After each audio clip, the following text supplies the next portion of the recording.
नमस्कार साथियों, स्वागत है आपका अपने YouTube चैनल पर। तो कैसे हो आप सब? आशा करता हूँ अच्छे होंगे और स्वस्थ होंगे। तो आज जो अगली क्रम में अपनी क्लास आने वाली है वो है चौहानों की, यानी कि चौहान वंश के बारे में आज अपन पढ़ेंगे। तो इससे पहले अपन जो कल की क्लास थी इसमें अपन पढ़ चुके हैं गुर्जर प्रतिहारों को। किसको पढ़ा है? गुर्जर प्रतिहारों को। और उसके पहले अपन राजस्थान की उत्पत्ति पढ़ चुके हैं। आज की जो अपनी क्लास होने वाली है ये 7 नंबर की होने वाली है। इससे पहले अपन 6 क्लासेस दे चुके हैं। अगर आपने वो नहीं देखी हो तो प्लेलिस्ट बनी हुई है, प्लेलिस्ट में जाकर आप उसको एक एक करके देख सकते हैं। और आशा करता हूँ कि आपको वीडियो अपनी जो है वो पसंद आ रही होगी, क्योंकि जो सारा एफर्ट है वो सब कुछ अपन लगा रहे हैं। बाकी अभी हम भी नए नए हैं तो सीख रहे हैं, तो मैं भी आपसे सीख रहा हूँ साथियों, और आप भी ध्यान दें। तो आज हम शुरू करेंगे चौहान वंश। चौहान वंश में अपन पूरी इसकी वंशावली के बारे में पढ़ेंगे। तो आइए ज्यादा देर ना करते हुए करते हैं वीडियो को शुरू। तो आज हम बात करेंगे चौहान वंश के बारे में। सबसे पहले अपन देखते हैं चौहान वंश। कौन सा वंश? चौहान वंश। आज हम चौहान वंश की उत्पत्ति के बारे में बात करेंगे। इसमें कौन कौन से शासक है उनके बारे में बात करेंगे। इसके सिद्धांत है उसके बारे में बात करेंगे। शाकंभरी के चौहानों के बारे में बात करेंगे। अजमेर के चौहानों के बारे में बात करेंगे। नाडोल के, कोटा बूंदी के, और जितने भी चौहान हुए हैं जिन्होंने यहाँ जहाँ शासन किया था उसके बारे में वीडियो में जैसे आगे बढ़ते जाएंगे वैसे वैसे बात करते जाएंगे। तो सबसे पहले देखते हैं कि चौहान जो है इसका नाम उत्पत्ति में कैसे आया और ये क्या था। तो चौहान को मानते हैं चहमान से। चौहान जो शब्द है वो चहमान से आया है, और चहमान का अर्थ होता है चाह मान। इससे आता है चाप, इसे आता है हरि, इसे आता है मान, इसे आता है नय। चाप हरि मान नय। चाह मान जो है ये चाप हरि मान नय। चाप का अर्थ होता है धनुर्विद्या में निपुण। क्या होता है? धनुर्विद्या में निपुण। चाप से अपन धनुर्विद्या में निपुण लेते हैं, यानी जो तीरंदाज हैं ये अच्छे तीर चला सकते थे तो इसे लेते हैं। हरि, हरि से लेते हैं, ये विष्णु जी के क्या थे? भक्त थे या विष्णु जी के अनुयायी थे। विष्णु जी को मानते थे, विष्णु जी को मानने वाले, यानी विष्णु भक्त थे। क्या थे? विष्णु भक्त कह सकते हैं। मान ले तो मान होता है मान मनोहर करने वाले, यानी कि कोई भी अगर यानी यहाँ अतिथि आता है तो उसका मान सम्मान करने वाले, यानी कि अतिथियों का मान सम्मान करने वाले, अतिथियों का मान करने वाले।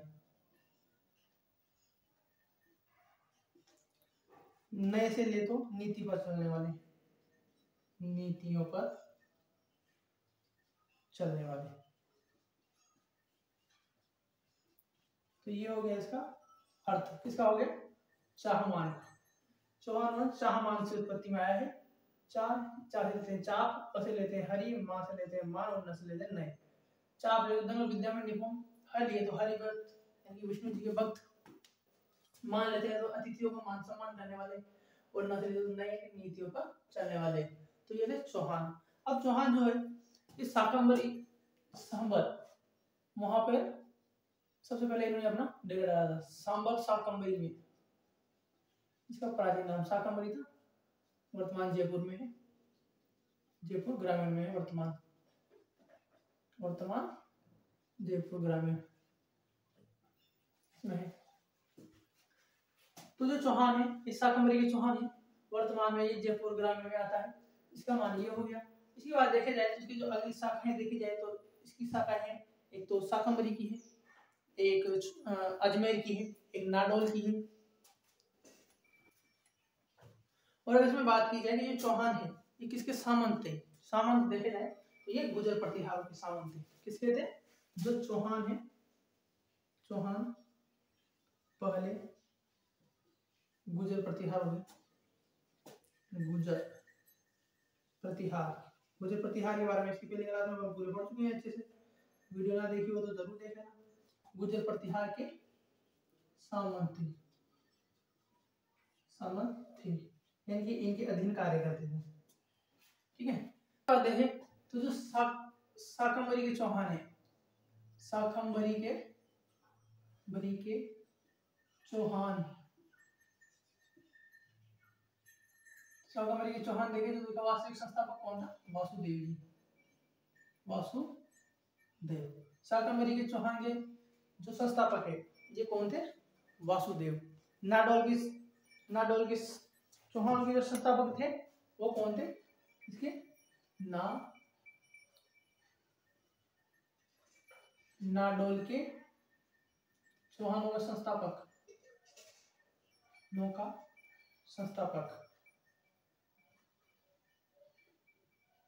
लक्ष्मण जी। कौन थे? लक्ष्मण जी। शाकंभरी के चौहानों के तो वासुदेव जी थे संस्थापक, नाडोल के थे लक्ष्मण जी। और अजमेर के देखे जाए तो अजमेर की चौहान के संस्थापक तो ये थे अजयराज जी। कौन थे? अजयराज। इसके बाद देखते हैं कि जो सांबर है इसकी जो राजधानी है क्या थी? राजधानी वो थी अहिछत्रपुर। क्या थी?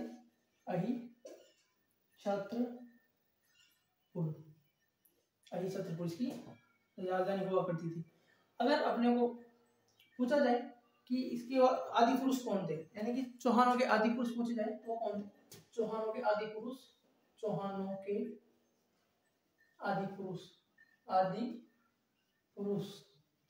तो ये थे वासुदेव जी। कौन थे? वासुदेव। ठीक है, तो हमने इसमें देख लिया है चौहान वंश में। सबसे पहले चौहान जो है इस सांबर यानी कि वर्तमान जयपुर ग्रामीण में वहां पर थे। इसकी राजधानी थी वो अहिछत्रपुर थी। अगर इसको चौहान को देखा जाए तो चाहमान से इसको लेते हैं तो ये चाहमान का अर्थ देख लेते हैं। चार लेते हैं, चाप यानी कि दोनों विद्या में निपुण। कहाँ से लेते हैं? हरि यानी कि विष्णु के भक्त। मान से लेते हैं, मान यानी अतिथियों का मान सम्मान करने वाले, मान और सम्मान में लेते हैं, मान सम्मान करने वाले। न से लेते हैं नए यानी कि नीतियों पर चलने वाले, कोई कुधर्म नहीं करना, कोई किसी के साथ बुरा नहीं करना, ये सब नीतियां होती हैं इनकी खुद की नीतियां थी, उसमें चलने वाले थे। चौहान जो थे ये गुजर प्रतिहार के सामंत थे। किसके सामंत थे? गुजर प्रतिहार के। इसी बार देखा जाए कि यहाँ आदि पुरुष यानी चौहान का जो आदि पुरुष है ये वासुदेव जी को कहा जाता है। किसको कहा जाता है? वासुदेव जी को इनका आदि पुरुष कहा जाता है। अगर बात करें शाकंभरी के चौहान का जो संस्थापक है ये वासुदेव जी थे। नाडोल के चौहान का जो संस्थापक है लक्ष्मण जी थे। अजमेर के चौहान का जो संस्थापक थे ये अजयराज जी थे। तो ये अपने एक क्राइटेरिया देख लिया है चौहान वंश का। इसके बारे में अपन पूरा डिटेल जो है ये तो अपन नोट्स मेकिंग पैटर्न में पढ़ेंगे। तो आप अगर इसका स्क्रीनशॉट लेना चाहो तो इसका शॉट ले लीजिए। इसके बाद अपन चलते हैं इसकी नोट्स मेकिंग पैटर्न पर। ठीक है दोस्तों, ले लीजिए बराबर स्क्रीनशॉट। चलिए दोस्तों शुरू करते हैं चौहान वंश को। तो चौहान वंश का अगर मूल स्थान देखा जाए तो मैंने आपको बता दिया है, ये सांबर। कहाँ है? सांबर। वर्तमान कहाँ है? जयपुर ग्रामीण में। कहाँ है? जयपुर ग्रामीण में। ठीक है, अगर इसकी प्राचीन राजधानी देखी जाए, प्राचीन राजधानी तो वो थी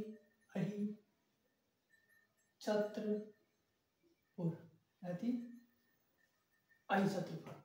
अब चौहानों का अगर आदि पुरुष देखा जाए तो ये था वासुदेव। और कहा जाता है जो वासुदेव जी थे इन्होंने जो सांबर झील का निर्माण है वो इन्होंने ही किया था। देख सकते हैं, तो चौहानों का जो आदि पुरुष वासुदेव जी थे और इन्होंने सांबर झील का निर्माण कराया था। किसका निर्माण कराया था? सांबर झील का। ठीक है, अगर चौहान पहले किसके सामने थे ये पूछे तो इसका आंसर आएगा गुजर प्रतिहार। किसके? गुजर प्रतिहार। ठीक है, चाहमान ये देख लिया।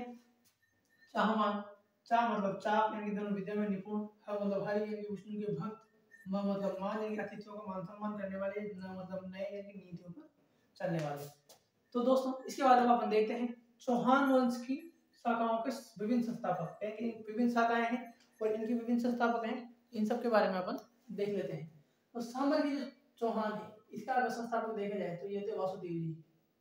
कौन थे? वासुदेव जी। नागौर के चौहानों के अगर देखे जाए तो नागौर के चौहानों के लक्ष्मण जी। कौन थे? लक्ष्मण। अजमेर के चौहानों के देखे जाए तो अजय राज। कौन था? अजय राज। जालौर के चौहान, अगर जालौर के चौहानों का देखा जाए तो जालौर के चौहानों का था कीर्तिपाल। कौन था?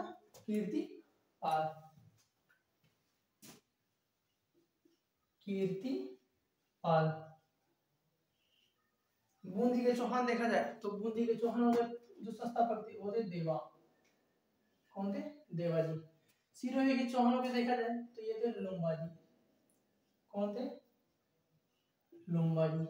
रणथंभौर के अगर चौहानों के संस्थापक, रणथंभौर के चौहानों के अगर संस्थापक राज जी। रणथंभौर के चौहानों के अगर संस्थापक देखे जाए तो ये थे गोविंद राज जी। कौन थे?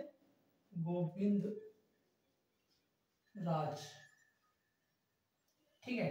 और कोटा के चौहानों के अगर देखे जाए संस्थापक तो ये थे माधो सिंह जी। कौन थे? माधव सिंह। सांबर के चौहानों के वासुदेव, नागौर के चौहानों के लक्ष्मण, अजमेर के चौहानों के अजय राज, जालौर के चौहानों के कीर्तिपाल, बूंदी के चौहानों के संस्थापक देवा, सिरोही के चौहानों का लुम्बा, रणथंभौर के चौहानों का गोविंद राज, कोटा के चौहानों का माधो सिंह जी। ये इनमें से क्वेश्चन कभी कभी बन जाता है, तो ये ध्यान रखना कि कौन सी संस्थापक किसने किया है, तो थोड़ा ध्यान रख लेना। ये हमने देख लिया है, तो अब आप लीजिए इसका फटाफट स्क्रीनशॉट। इसके बाद चलते हैं अपन नेक्स्ट स्लाइड पर। अब देख लेते हैं हम चौहान वंशावली। चौहान वंशावली में सबसे पहले अपने थे सांबर के चौहान। जो सांबर के चौहान थे इसका जो संस्थापक था वो था वासुदेव। और अगर इसका साल देखा जाए तो 551 ईस्वी। क्या था? 551 ईस्वी। सांबर के जो चौहान थे इससे दो निकल की शाखाएं निकल के आई है, एक तो नाडोल की शाखा और एक अजमेर की शाखा। नाडोल के चौहान और अजमेर के चौहान। नाडोल के चौहान देखे जाए तो इसका संस्थापक जो था वो था लक्ष्मण। काल देखा जाए तो 960 ईस्वी। अजमेर के चौहान देखा जाए तो संस्थापक था अजयराज और काल देखा जाए तो 1113 ईस्वी। रणथंभौर के चौहान देखे जाए आगे इसके बाद रणथंभौर के चौहान। रणथंभौर का चौहान जो है वो इसका संस्थापक था वो था गोविंद राज। कौन थे? गोविंद राज। उसका काल जो था वो था 1194। यानी कि पहले सांबर के चौहान थे। सांबर के चौहान से नाडोल के चौहान आए, नाडोल के चौहान और अजमेर के चौहान आए, यानी कि दो शाखाएं सांबर की, दो शाखाएं हो गई। इसके बाद जो अजमेर की शाखा थे इससे केवल एक ही रणथंभौर की शाखा निकली है। इसके संस्थापक गोविंद राज जी थे और जो काल था इसका 1194 ईस्वी था। जो नाडोल की शाखा थी इससे फिर दो शाखाएं निकली है, एक तो जालोर की और एक बूंदी की। एक तो जालोर की और एक बूंदी की।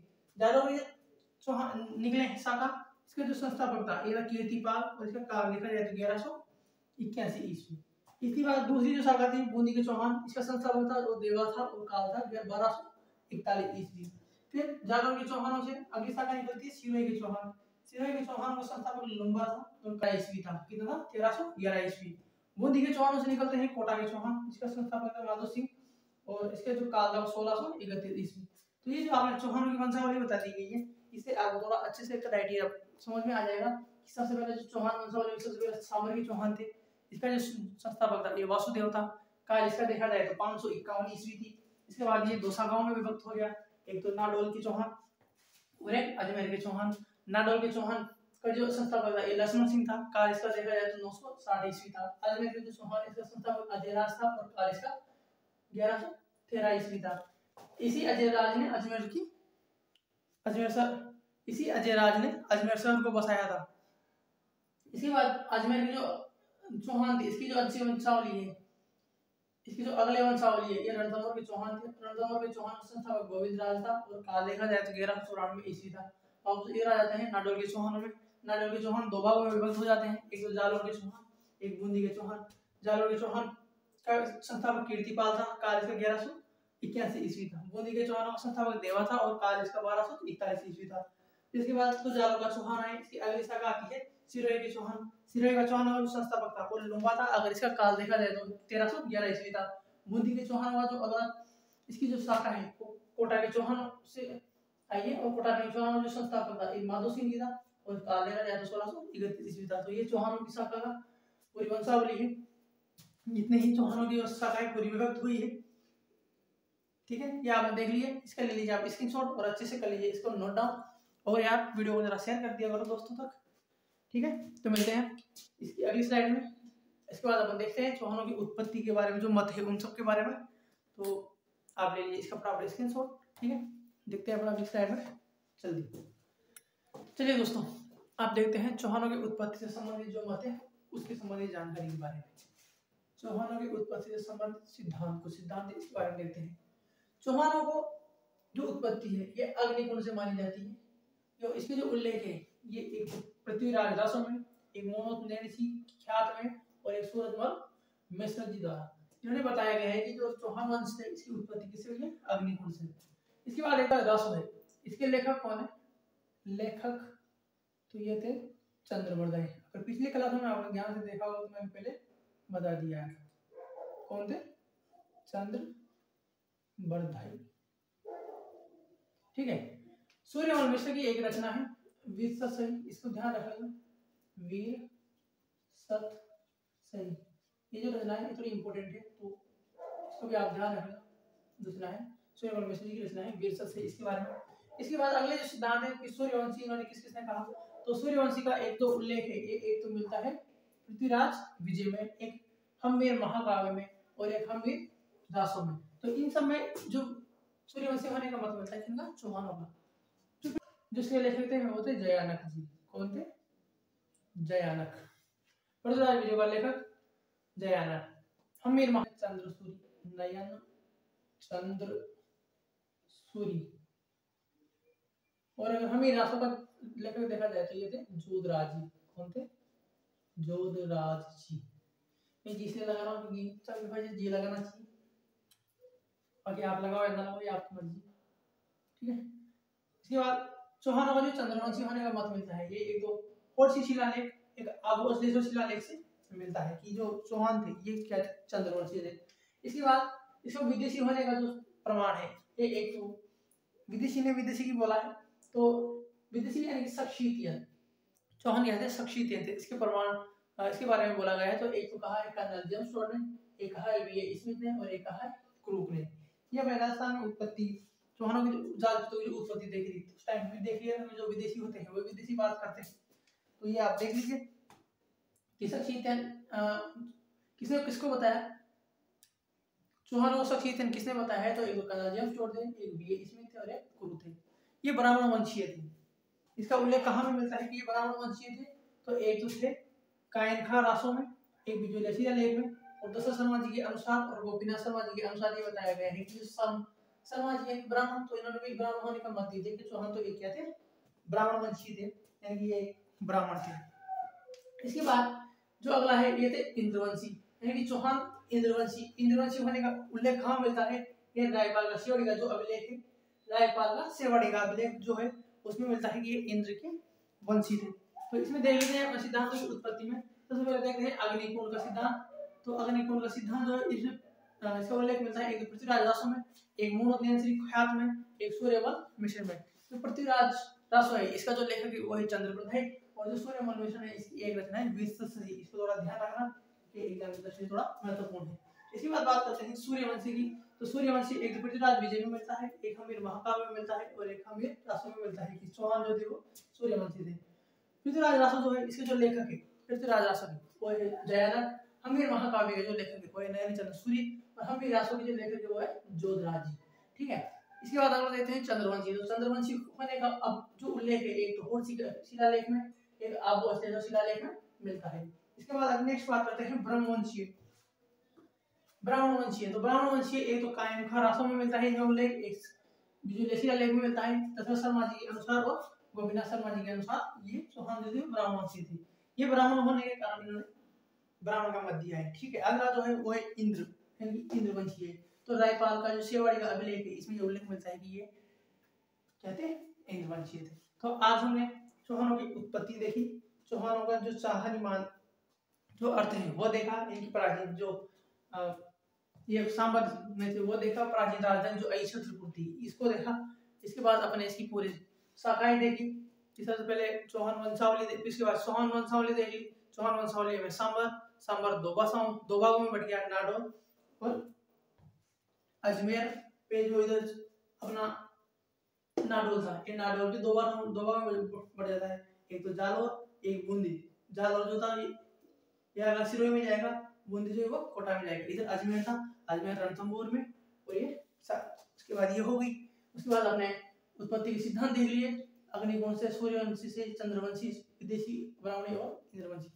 तो आज की क्लास में बस इतना। क्लासेस है ये नोट्स में पर आपको कैसी लग रही है कमेंट करके जरूर बता देना, ठीक है दोस्तों।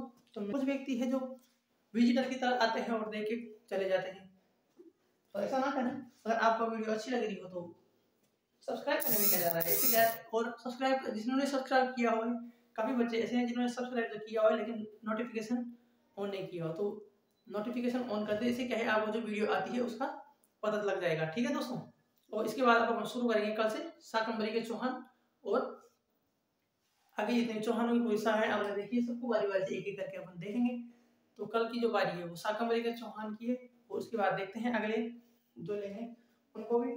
तो अब और एक बात ये बोलनी थी कि ये आज कमेंट आया था कि सर आपको जो ऑनलाइन कोर्स है ये कहाँ मिल रहा है और इसको कैसे परचेज करें। तो आपको ऑनलाइन कोर्स लेने की क्या जरूरत आ रही है आपको। मेरा भी ऑनलाइन कोर्स कभी पहले तो ना तो लॉन्च हुआ है ना आगे भी लॉन्च होगा। आपने तो जो कला से आ रही है पूरी यूट्यूब पे आई और एकदम फ्री आएगी, आपको इसके 1 रुपए भी किसी को पेड देने की जरूरत नहीं है। आप क्लास का लेवल जरूर पेड जैसा है लेकिन अपनी सारी क्लासें यही है एकदम फ्री है। तो आप ऐसा तो कभी ना सोचना कि सर क्लासेस का अपने को पैसे लेंगे, कभी भी।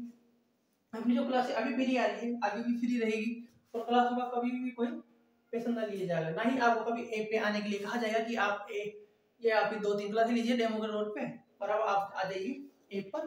तो अब आप करते हैं ऐप को शुरू, ऐसा कभी नहीं कहा जाएगा। आप जहाँ तक मैं हूँ ये प्लेटफॉर्म है वहां तक तो मैं आपको कभी भी पेड पैसे से क्लास के बारे में नहीं कहूँगा कि ये मेरी क्लास है और ये इतने पैसे में इतना कोर्स लॉन्च किया है, ऐसा कभी नहीं होगा, ठीक है दोस्तों। अपनी जो क्लासेस हैं सारी यूट्यूब पर आएगी, इसी चैनल पर आएगी। इसी चैनल को कुछ हो जाता है तो इसके लिए एक अदर चैनल का लिंक दिया हुआ है जो भी मेरा ये अग्रेचिला टास्क के नाम से, तो उसके बाद क्लासेस उस पर आएगी। लेकिन ऐसा नहीं है कि अगर कि क्लासों को पेड कर दिया जाएगा या फिर आपसे कोई पैसे लिया जाएगा, छात्र से कोई पैसा नहीं लिया जाएगा। और ये जो अपना बैच किया है क्या आपको पता है पशु परिचर और जो पटवारी की तैयारी कर रहे हैं स्पेशली उनके लिए लॉन्च किया है। अच्छी तरीके से अपन इतिहास अच्छे से पढ़ रहे हैं, इसके बाद अपन आर्ट एंड कल्चर पढ़ेंगे, उसके बाद ज्योग्राफी पढ़ेंगे। तो आप ये ना पूछे बार बार कि सर इसका ऑनलाइन कोर्स कहाँ मिलेगा। तो आपको ऑनलाइन, और जिसको ऑनलाइन की अगर किसी को जरूरत है तो किसी और से पढ़ सकता है, मुझे कोई दिक्कत नहीं है। लेकिन अपन तो एकदम फ्री क्लासेस देने वाले हैं, जिसको पढ़ना है वो पढ़ो, जिसको ना पढ़ना है वो अपने हिसाब से देख सकते हैं। कोई किसी की जबरदस्ती नहीं है या फिर किसी को कहा भी नहीं जाता, तो आप देख लीजिए अपने हिसाब से। बाकी अपनी क्लासेस तो ऐसे आती रहेगी, कोई फालतू कमेंट ना करें, पढ़ने आए हो आराम से पढ़ो, फोन को लेन स्केप करें। बस इतना बता दें कि आपको वीडियो कैसी लगी है, इसका लेवल कैसा लग रहा है, ठीक है दोस्तों।